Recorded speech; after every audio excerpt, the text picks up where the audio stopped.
Bonsoir, Monsieur Blaise Pascal Lobo. Je vous remercie pour l'honneur que vous me faites de me recevoir dans votre salon pour parler un peu de la politique ivoirienne. Je précise que vous êtes le président du COPACI, courant de pensée d'action de Côte d'Ivoire.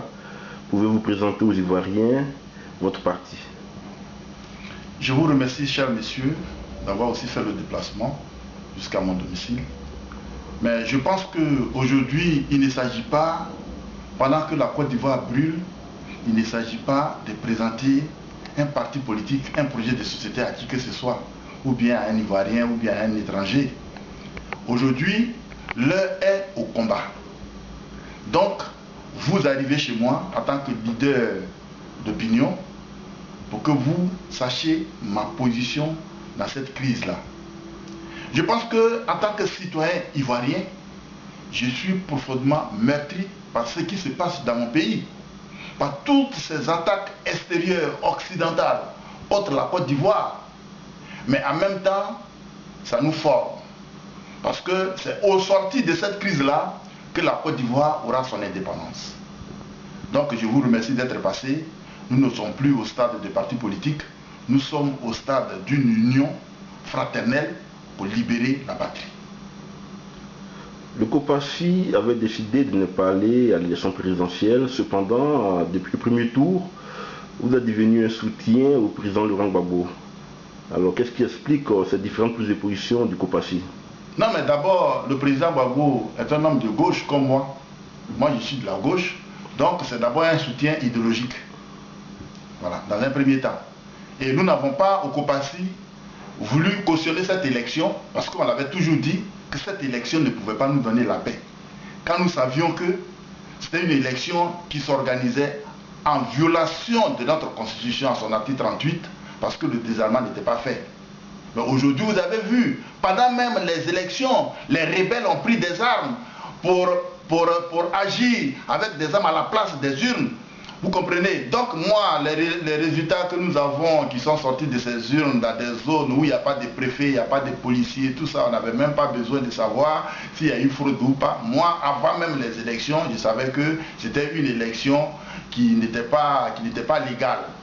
C'est pour ça que je dénonce Choi, dont la mission en Côte d'Ivoire était de désarmer ces rebelles pour réunir les conditions d'une élection démocratique. Mais comme c'était un complot international dont il était le représentant en Côte d'Ivoire, nous le comprenons. Mais en même temps, que M. Choi sache qu'en face de lui, il aura du répondant, il aura un peuple qui va dire non à ce complot. Est-ce que le COPACI a des propositions de sortie de crise? Non, les propositions sont claires. Aujourd'hui, nous savons qu'une option militaire n'est pas possible en Côte d'Ivoire. Voilà. La seule proposition que nous pouvons faire au COPACI, c'est le recomptage des voix. Parce que deux candidats revendiquent la victoire dans une élection donnée. Mais qu'est-ce qu'on fait? On engage une opération juridique. Cette opération juridique doit consister à revérifier, à revisiter les résultats des élections pour qu'on sache qui a vraiment gagné. Pour que celui qui a gagné gouverne. Parce que nous ne voulons plus un gouvernement d'union nationale en Côte d'Ivoire. Celui qui a gagné gouverne et celui qui n'a pas gagné attend encore dans 5 ans, s'il est encore éligible, poser sa candidature. Donc pour nous, aujourd'hui, la seule porte de sortie de cette crise-là, c'est le recomptage des voix. Il faut revisiter le processus électoral. À partir de ce moment-là, on saura qui est dans le tort. Et aussi, je profite pour demander à la France, parce que quelque part quand on parle de communauté internationale, ce n'est pas l'Angleterre, ce n'est pas... Parce que quand même, quand on prend l'Afrique, chaque pays a son précaré. Et nous sommes là dans le précaré français. Donc tout ce qui se passe aujourd'hui en Côte d'Ivoire, moi je vois la main de la France derrière. Mais en même temps, cette France-là, où nous vivons, je voudrais lui demander de penser à l'adage de De Gaulle, leur président historique, qui a dit un pays n'a pas d'amis mais des intérêts. Aujourd'hui, il faut que la France comprenne dans quel camp se jouent ses intérêts. Parce qu'une guerre en Côte d'Ivoire, il faut voir ce qui se passe aujourd'hui. Alors, qu'est-ce qui peut prospérer dans un pays comme ça? Donc je pense que les gens doivent devenir un peu sages pour savoir que la voie que nous avons empruntée n'est pas une voie qui arrange même les intérêts français, mais même les intérêts ivoiriens. Donc aujourd'hui, c'est la négociation. Il faut négocier. Voilà. Donc vous proscrivez toute solution militaire à cette crise? Mais elle n'est même pas possible. Alors je me demande pourquoi des gens vont quitter dans leur pays pour venir attaquer notre président dans un autre pays donné souverain, parce qu'il y a eu des élections truquées, ou bien il y a eu des élections frauduleuses, ou bien il y a eu des problèmes dans une élection. Mais ce n'est pas la première fois que ça arrive en Afrique. Ce n'est pas la première fois. Comment est-ce que Blaise Compaoré n'est pas au pouvoir au Burkina Faso? Depuis 1987, il est au pouvoir. Il n'est pas un dictateur. Hein, c'est un agneau. Alors, je ne comprends pas pourquoi les gens, lorsque je vois Blaise Compaoré qui se réunit avec Sarkozy en France pour parler de la Côte d'Ivoire, vous pensez que c'est quand même écœurant. Donc, M. Blaise Compaoré veut prendre ses responsabilités dans la crise ivoirienne, mais avant de prendre ses responsabilités-là, qu'il pense aux 5 millions de Burkinabés qui sont en Côte d'Ivoire. Parce que c'est là que la responsabilité commence. Les grands pays qui prennent les responsabilités lorsqu'il y a une crise dans un tel pays donné, ils rappellent d'abord leurs ressortissants.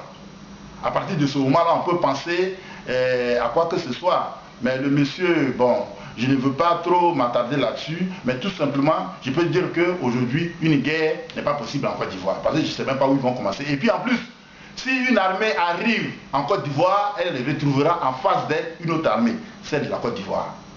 Voilà. Aujourd'hui, l'on constate de plus en plus que la Côte d'Ivoire court le risque d'une asphyxie économique suite aux différentes décisions de certains pays membres de l'Union monétaire ouest-africaine. Et d'aucuns parlent de la création d'une monnaie ivoirienne pour faire obstacle à cette asphyxie. Pensez-vous que la création de cette monnaie pourrait être une solution idoine pour les Ivoiriens? Mais bien sûr. Au moins un jour, nous allons prendre notre autonomie financière. Voilà, je pense qu'il fallait qu'on arrive là. On ne peut pas continuer à utiliser une monnaie étrangère. Le franc CFA, ce n'est pas notre monnaie, c'est une monnaie étrangère. On ne va pas continuer éternellement à utiliser cette monnaie. Donc, pour une fois qu'on a eu une occasion, il faut qu'on prenne nos responsabilités en nous créant une monnaie. Mais avec cette monnaie, ça ne nous empêche pas de créer une union africaine, monétaire, mais où chacun a sa monnaie déjà. À partir de ce moment-là, chacun prendra ses responsabilités. Mais lorsque on tord le cou aux tests qui régissent la BCEAO, je dis que c'est grave. Il ne faut pas politiser une institution financière. Voilà, donc lorsque ça arrive à ce stade-là, je pense que chaque pays doit d'abord prendre ses responsabilités. Je demande à la Côte d'Ivoire de sortir de l'UEMOA. Je demande à la Côte d'Ivoire de créer sa monnaie. Je demande à la Côte d'Ivoire de sortir de la BCEAO. C'est normal. Parce qu'on ne peut pas continuer comme ça. Blaise Compaoré, c'est que selon les tests de la BCEAO, le gouverneur de cette BCEAO-là revient toujours aux Ivoiriens. Parce que nous avons quand même 48% des richesses de l'UEMOA. Donc ça nous confère le gouverneur de cette institution. Lorsque on fait un coup d'État dans ce sens-là, c'est normal que la Côte d'Ivoire prenne ses responsabilités. Je remercie le président Laurent Gbagbo dans cette position et je le soutiens. Ne pensez-vous pas que la situation que vit la Côte d'Ivoire en ce moment est aussi due à l'optimisme du président Laurent Gbagbo qui a tout accordé à la rébellion et à ses alliés sans toutefois recevoir des armements en retour et qui malgré cela a décidé d'aller à une élection présidentielle? Mais nous l'avons toujours dénoncé. Nous avons dit que ce n'était pas normal qu'on organise dans notre pays des élections sans désarmement. Mais il n'y a pas que Laurent Gbagbo. Il y a aussi tous ces candidats qui ont accompagné Laurent Gbagbo à ces élections. Ils étaient 14 qui ont fait campagne pendant qu'ils savaient que le désarmement n'était pas fait. Nous sommes le seul parti qui a pris position contre cette élection. Et je pense qu'aujourd'hui, moi je peux leur poser la question, elle est où la paix? Elle est où la paix? La paix tant espérée. Ouais, il faut qu'on organise des élections pour qu'on ait la paix, mais elle est où la paix? Nous avons eu pire, mais nous allons nous battre pour sortir de là, parce que c'est le prix de l'indépendance, c'est le prix de la souveraineté. C'est cela. Donc aujourd'hui, si je suis un soutien inconditionnel du président Laurent Gbagbo, c'est parce que Gbagbo a raison. Parce que ce n'était pas ce n'était pas sa mission de désarmer les rebelles. L'ONUCI est en Côte d'Ivoire pour désarmer les rebelles. L'ONUCI n'est pas en Côte d'Ivoire pour protéger des rebelles qui tuent les Ivoiriens depuis 2002. Ce n'est pas le rôle de l'ONUCI. Donc je salue les décisions du président qui a d'ailleurs demandé à l'ONU de quitter la Côte d'Ivoire. Je salue toutes ces décisions-là. Suite aux derniers événements, on constate que les relations diplomatiques entre la Côte d'Ivoire et la France vont de plus en plus très mal. Et tout récemment, des voyageurs français arrivés à l'aéroport d'Abidjan ont été refoulés parce qu'ils ne détenaient pas de visa délivré par l'ambassadeur Pierre Kipré. Alors, quel commentaire faites-vous de cette situation? Il n'y a pas de commentaire, il n'y a même pas eu de justice. Un visa a été signé par un ambassadeur qui représente la République du Golfe. Donc, ces messieurs qui avaient ces visas-là étaient en transit à Abidjan, en direction de la République du Golfe. Donc, tout simplement, on leur a dit qu'ils étaient en transit, on ne les a pas refoulés. Alors, il faut que vous retirez ce mot, ils n'ont pas été refoulés, mais la police ivoirienne leur a demandé qu'ils étaient en transit parce qu'ils ont reçu un visa pour la République du Golfe. Donc, ils partaient là-bas. Bon, je pense que ça, ce n'était pas un problème. Mais aujourd'hui, je pense que le vrai problème, c'est nos frères ivoiriens qui sont en France ou bien en Europe, qui auront des problèmes pour se faire les passeports, qui auront des problèmes, il y a des binationaux, qui auront des problèmes pour avoir des visas. Donc, je voudrais tout simplement faire la proposition qu'on mette en place un système de visas sur place au niveau d'Abidjan.